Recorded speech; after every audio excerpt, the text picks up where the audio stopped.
Shalom. First and foremost, I want to give all praises, honor, and glory to Yahweh, Bahasham, Yahweh Shai, Bahasham, Rachar Kudash. Double honors to the elders and the apostles of Great Millstone, and peace and blessings to the elect. And today we're going to go into the book of Revelation, the 16th chapter.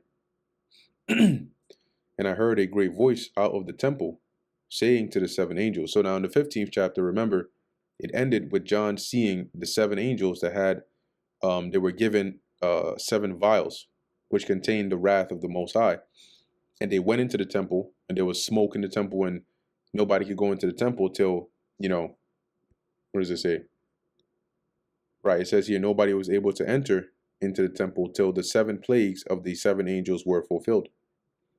So here we are, right? It says, and I heard a great voice out of the temple saying to the 7 angels, go your ways and pour out the vials of the wrath of God upon the earth. And the first went. Now, based on the first and what he's doing, we know what time period this is, right? Revelation 16:2, and the first went and poured out his vial upon the earth, and there fell a noisome and grievous sore upon the men that had the mark of the beast, and upon them which worshipped his image.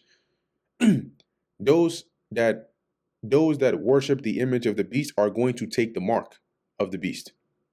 That's why they're usually mentioned together. Okay, as a part of worshiping the image of the beast, you're going to take the mark of the beast. You cannot worship the image of the beast without taking his mark. That's because when they bring out that mark to prove that you're worshiping that image, you're going to take that mark. And that's in order for you to function in society. Now, it says here, this is a consequence. So at this point, people have already started to take that mark. And this is now a plague, right? A side effect, as you would call it in modern times, for those that had received the mark. So let's look into a few of these words here. There fell a noisome. Let's look at that word, noisome. And just before I forget this term, what is this? That's Aurelius. Aurelius, there you go. Put that on the side. All right. So this is and the first one. All right, so the word noisome, grievous, and sore.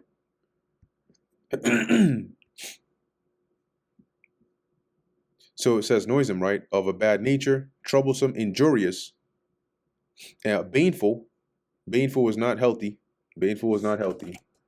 Baneful, harmful, or destructive. Shit. What's this? Grievous. The word here, it says full of labors, annoyances, of a bad nature. In the physical sense, diseased. And so that's what's going to happen, right? Let's go here. And then the word sore. A wound, especially a wound producing a discharge or pus. Okay, a sore or ulcer. That's that's a physical effect that's going to happen to people that receive the mark. Now let's type that in here. Noisome and grievous sore. Let me just type that in here. See. Yeah, it says noisome and grievous sore refers to a plague in Revelation 16:2, where the first angel pours a bowl of God's wrath, causing painful, malignant, and foul ulcers. I'm not even going to go into Google Images on this. I'll save your eyes. I'm not going to do that to myself either. To break out on those who worship the beast and received his mark.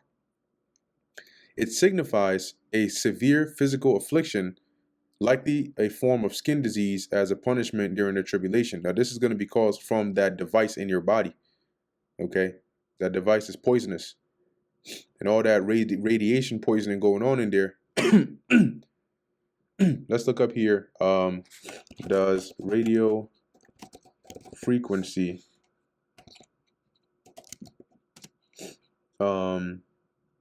create radiation?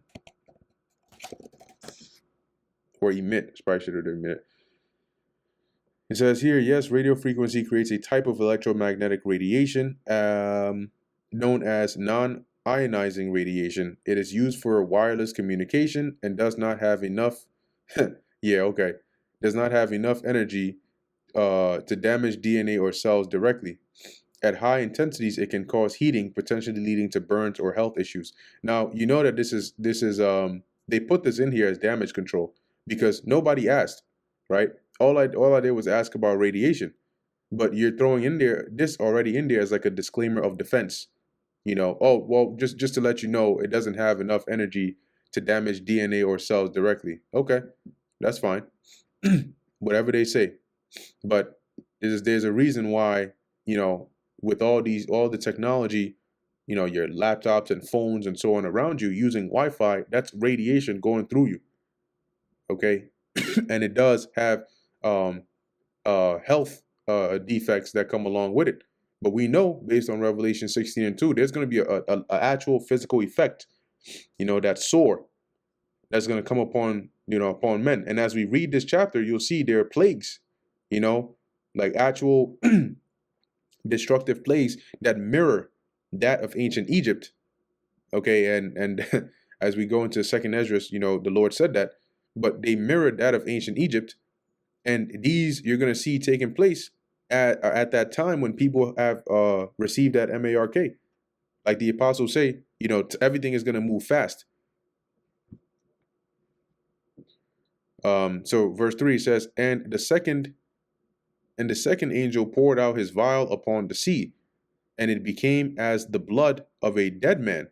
That's like red or blood. And every living soul died in the sea. Okay, and that blood is contamination, all right, or pollutions, basically rendering the basically rendering the waters undrinkable or unusable, just like in ancient Egypt. Okay, now the Lord could also turn some of these bodies into actual blood, like how he plagued ancient Egypt with. Remember, the Lord mentioned signs in the earth, right, and in the heavens. Let's go there real quick. This is 2nd Esdras chapter 15, verse 10. Ezra was in a time post-Egyptian captivity, you could say. Long after the time of Moses. So it says, behold, my people is led as a flock to the slaughter.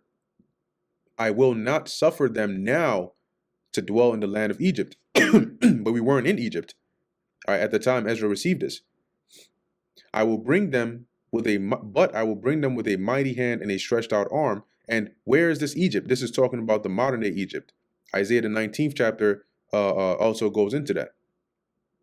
Okay, which this modern day Egypt is America. Revelation 11 and what's that verse?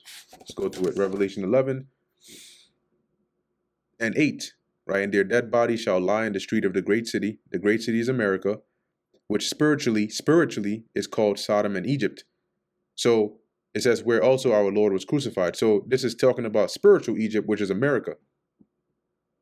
Verse 11, but I will bring them, who? Israel, starting with the elect, and the bringing is deliverance, with a mighty hand and a stretched out arm. And what? And smite Egypt with plagues as before, and will destroy all the land thereof. The difference here, though, is the land of ancient Egypt, not the whole land was destroyed, but the whole land of this modern day Egypt, which is America, will be destroyed.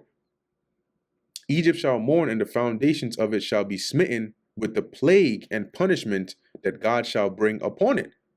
So the Lord said he's going to smite this Egypt with plagues as before, like what he smote ancient Egypt with. That's why when you go into Revelation 16, even though these plagues are for here in this time, they're mirroring that of the plagues the Lord brought in ancient Egypt. See, about the water becoming like blood, right? Unusable, contaminated, and every living soul died in the sea, just like in ancient Egypt. And the third angel poured out his vial upon the rivers and fountains of waters, and they became blood. So they were rendered, unusable. Now the Lord might, he might use more modern means, because that's what the Lord does, right? Like now in the ancient world, things were more supernatural, but now with technological advances and with his tool, which is Esau, he's able to cause the same effects just using more modern means. Or the Lord might decide to just, do it in a spooky manner, all right, and actually cause different bodies of water to turn into blood. But either way it goes, they're not. It's going to cause um, distress upon men because they won't be able to use the water. Verse 5, and I heard the angel of the waters say, Thou art righteous, O Lord, which art and was and shalt be. Why? Because thou hast judged thus. You're righteous for judging like this, bringing this kind of judgment. For they have shed the blood of saints and prophets. But wait a minute. In ancient Egypt, what prophet's blood was shed? Because Moses was the prophet during that time. The Egyptians didn't shed his blood. This is talking about America. In Revelation 18 talks about that, right? In her was found the blood of the saints. I think it's 18. It says here, for they have shed the blood of saints and prophets, and thou hast given them blood to drink, for they are worthy. You see that? Verse 7, and I heard another out of the altar say, even so, Lord God Almighty. They mean they second that. They co-sign that. Yeah. That's right. Khan. True and righteous are thy judgments. And the fourth angel poured out his vial upon the sun, and power was given unto him to scorch men with fire. Okay, and that's going into the heat waves, meaning that you're gonna, and you've had this in times past before, but it's gonna get to a point, right, as these prophecies start kicking off, even in an even higher gear, and they push that the MOTB, people start taking it, they're getting their grievous sore, you're having the signs in the earth, you're gonna have here the Lord having, as it says, this angel increasing the temperature. Okay, and now you're gonna have not only with the undrinkable waters, and the plagues of the recipients of the MOTB, but now people getting extremely heat, unreasonable, unrealistic, supernatural heat waves, burning people dying of those heat waves. And you've had people die of less, not as hot temperatures, but this is going to be, unheard of. All right, as one of the plagues the Lord is going to bring. Verse 9, and men were scorched with great heat and blasphemed the name of the Lord, or the name of God, which hath power over these plagues. Because see, they're going to realize that this isn't normal. And rather than humbling down and trying to seek mercy from the Lord, you're going to have people cursing the Lord. It says, which had power over these plagues, and they repented not to give him glory. See? I mean, and don't be surprised, because the scriptures tell you that even when the destruction hits this place, you're still going to have some that survive that repented not of their evil works, even after the nuclear destruction. Verse 10, and the fifth angel poured out his vial upon the seat of the beast.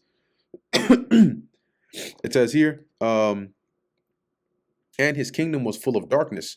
All right, so the seat being the throne, or where the beast dwells, which, like we said, you have the beast, which is NATO and the EU, but primarily the heart or the whore that's controlling it is America. Okay, so like the Western powers, you would say. And his kingdom was full of darkness, similar to ancient Egypt, right? The Lord brought thick darkness upon Egypt, and they gnawed their tongues for pain. And the Lord can do this in many ways. The Lord can bring this darkness in many ways. Now you have more advanced ways of doing it, or more modern ways of doing it, like an EMP, or some major natural disaster. Or even you could have those electro. Remember, the plague above this was the heat, right? The intense heat from the sun. And you can also have electromagnetic waves from the sun that can knock out, electricity. Okay? Or the Lord can use supernatural means to do it. But these are a part of the plagues the Lord is going to bring. So before all this is going to be said and done, you're going to see why Jacob's trouble is going to be likened unto a time like never before. And blaspheme the God of heaven because of their pains and their sores, right? Going into the second verse, and repented not of their deeds. So it's going to feel like hell on earth, and it's going to be a supernatural kind of hell on earth, and it's going to cause people to blaspheme against the Lord even more because of the plagues, that the suffering that they're going through. Basically having that attitude of Job's wife, right? Why don't you curse the Lord and die? Verse 12, and the sixth angel poured out his vial upon the great river Euphrates, which shows you that you're going to, this is, as we always say, right? Like our elders first said, the MOTB has to come out before the destruction, before the thermonuclear destruction. Okay? It says here in the sixth angel, because then in the second verse, the first angel poured out his vial. You had the swords for those that had taken the MARK, right, the mark of the beast. And now the sixth angel pours out his vial upon the great river Euphrates, which is talking about the actual river Euphrates, and the water thereof was dried up, that the way of the kings of the east may be prepared. For what? For war. That they can gather in the valley of Yahweh Shaphat. And that's happening now. If you type that in here, is the river Euphrates drying? Yes, the Euphrates River is drying up at a critical rate. See, this isn't something that's going to happen overnight. It's a process. Now, the Euphrates River has been there for thousands of years. It's been there since creation. When you go back to the book of Genesis, it's listed as one of the four heads of waters. And now, and of all the different times in history, now it's drying up at a critical rate. Coincidence? I think not. With water levels dropping significantly due to severe drought, climate change, and upstream damming, reports warn the river could face total drying by 2040. It's going to be before then. And even if it's not total, it's going to be enough to fulfill that prophecy, as its flow has already decreased to nearly half of its average. The reason is because when they say reports warn that it could face total drying, they don't know how long, at what rate it's going to be drying at. So their closest estimate is, let's say let's say you have a bottle of water, right? Let's use this example. You have a bottle of water and you're filling it up with water, but at the rate in which the tap is coming down, right?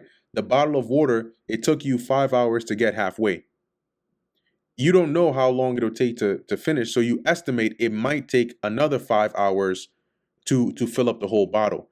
Why? Because it took me 5 hours to get halfway. So if the water that's coming in is going at the same rate as before, then it'll take me another 5 hours. But the problem with that is, whether it seems unlikely or not, you don't know if the water pressure might increase. And now it may have taken 5 hours to get halfway, but now it might take only 1 hour to get all the way up. So you might estimate it takes 10 hours to fill the bottle, but in actuality, it takes 6. That's the problem with their estimations, because they estimate based off of, relativity or past, numbers and information.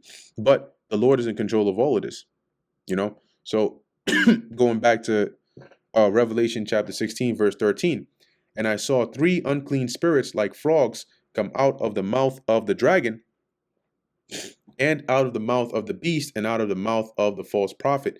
Now, the dragon, the beast, and the false prophet, they're all part of Esau's power structure, but these are a different avenue or means by which Esau controls the world. Okay, the dragon represents his military might.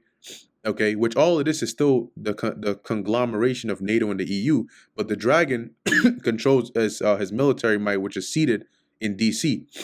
Okay, and then the beast is more on the financial side, because when you look at the formation of the beast, right? If you look at the European Union and how it was formed and on what basis it was formed, and even when you look at the mark of the beast, what is it dealing with? Buying and selling. So they use the dragon means for control through force, the mouth of the beast is controlled through finances, because that's what they're going to do, in which the seat of that is in London. And that's how they're going to control the world, or that's how they've been controlling the world, through finances. But they needed a certain structure or system in place for that. And the false prophet is through religion. Okay, so you have the military, you have the finance, and you have the religious.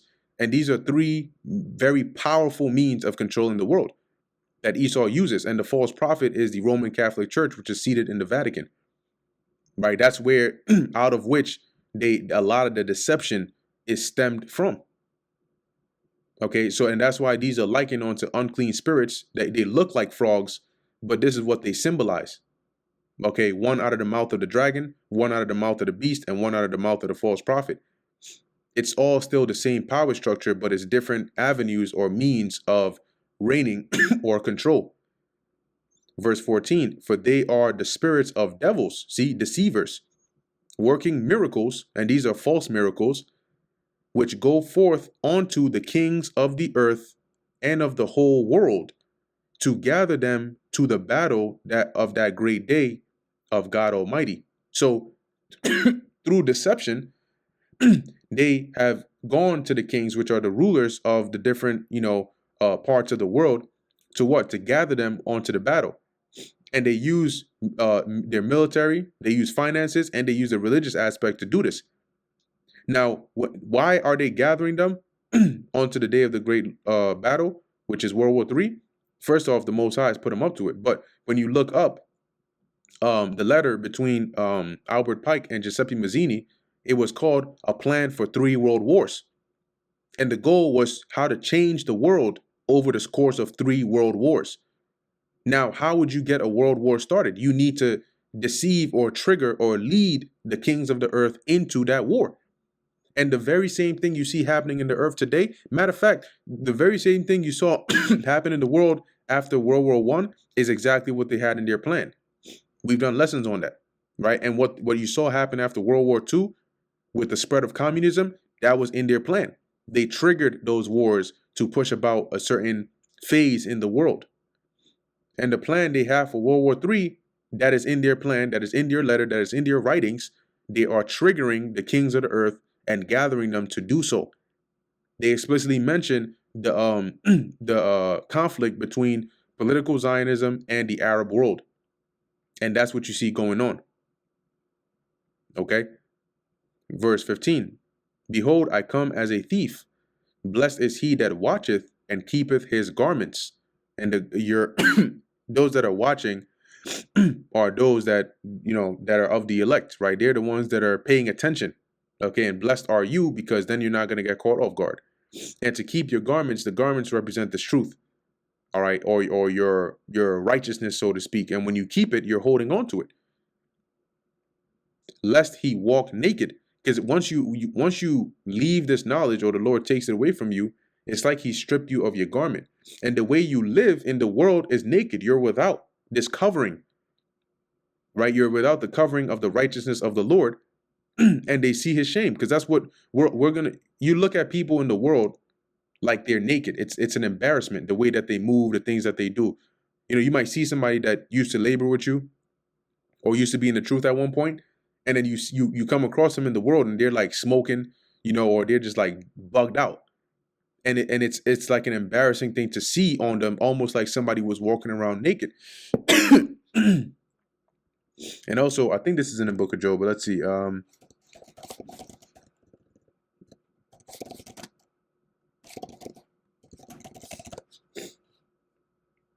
Yeah, Job 29:14. I put on righteousness, and it clothed me, and my judgment was as a robe and a diadem. See, Psalm 132:9. Let thy priests be clothed with righteousness, and let thy saints shout for joy. This is not like righteousness. You can't sew righteousness into clothing. But when you dwell in the righteous ways of the Lord, is likened unto being clothed with righteousness. And the contrary is true as well. If you are without the righteousness of the Lord, then it's likened unto being naked.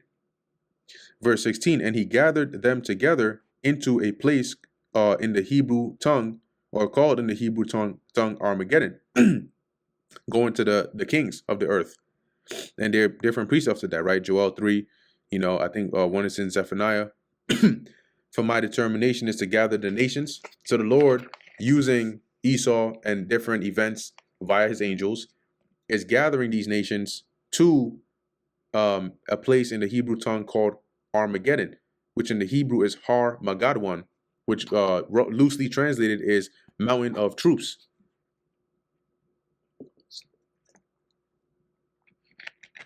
Har is mountain, and Magad is troops or troop, which is God, and then the wan making it plural. And let's go into that word here. Going into the Hebrew, you have Har, which is hill or mountain or mount, and then Magadwan, which is Megiddo or place of crowds, or in this case, troops. And you have here Gad or Gadad, to attack, to gather in troops or crowds. So that's where you get that word from. Continuing in verse 17, and the seventh angel poured out his vial into the air, and there came a great voice out of the temple of heaven from the throne, saying, "It is done."